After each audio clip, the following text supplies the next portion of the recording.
உங்க friendship story சொல்லுங்க. சரியான ஆளு சொல்லு.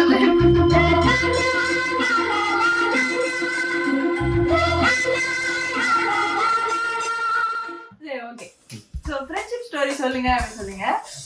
நாங்க 2 பேரும் ஒரே ஸ்கூல்ல தான் எல்கேஜிலேருந்து 12th வரையும் படித்தோம். பட் ரொம்ப க்ளோஸான டைம் அப்படின்னு பார்த்தீங்கன்னா ஒரு ஹை ஸ்கூல்ல தான் வந்து ரொம்ப க்ளோஸ் ஆனோம். முக்கியமாக வந்து நாங்கள் ஒரு எஸ்கர்ஷன் போயிருந்தோம். அங்கே தான் வந்து ஃப்ரீயா வந்து நான் தனியாக அப்படி நோட்டீஸ் பண்ணேன். ஏன்னா எல்லாருமே பேசிட்டு இருந்தாங்க, இந்த பாப்பா பாவமா அப்படின்னு சொல்லியே உட்காந்துட்டு இருந்துச்சு. என்னடா பிரச்சனை அப்படின்னு பார்த்தா வந்து எல்லாரும் ட்ரிப் என்ஜாய் பண்ணோம். அந்த இடத்துல வந்து மேடம் போயிட்டதுனால வந்து நான் ஒரு ஓரமா உட்காந்துட்டு இருந்தேன். பாவம் மத்தவங்க என்ஜாய் பண்ணிட்டு நம்ம கூட ஏன் அவங்க கஷ்டப்படுறாங்க. நான் இமேஜின் பண்ணி பாக்குறேன். இந்த படத்துல ரஜினி சார் வந்து கால் மேல கால் போட்டு ஒரு புக் இப்படி படிச்சுட்டு இருப்பாரு. அது ஒரு கார்ல வந்து 4 பேர் பாப்பாங்களே, அந்த மாதிரி இருக்கிறதுனா ஃப்ரீயா இருந்துச்சு.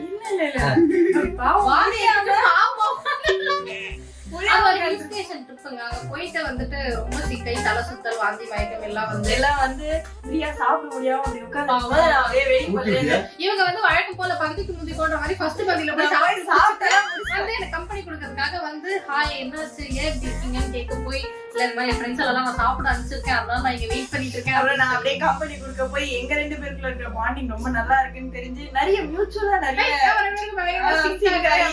அப்படியே நாங்கெல்லாம் எங்க 2 கேங்கும் சேர்ந்து ஒரு 3ஆவதா ஒரு புது கேங்கா ஃபார்ம் பண்ணி எல்லாரும் ஒண்ணா சுத்த ஆரம்பிச்சாங்க. எனக்கு இந்த இடத்துல ஒரு படம் ஞாபகம் வருது. இவங்க வந்து மின்னலை மாதவன், இவங்க அப்பா 2 கேங்கா இருந்த இவங்க இப்ப ஒரு கேங்கா இருக்காங்க. அப்படி சொல்லலாம்.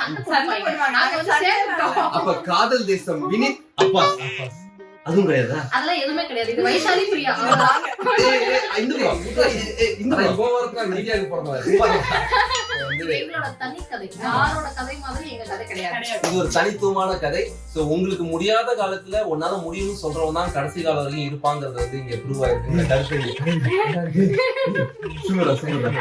அதெல்லாம் ஒண்ணு இல்ல மக்களே, எல்லா ஃப்ரெண்ட்ஷிப் ஸ்டோரி மாதிரி எங்க ஃப்ரெண்ட்ஷிப் அப்படிதான் ஆகவே இது. அவ்வளவுதான் இது.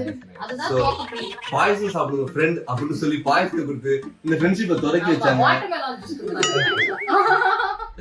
சிறப்பு. தோங்கனது அங்கதான். சோ அதுதான் எங்க friendship story. Super super super.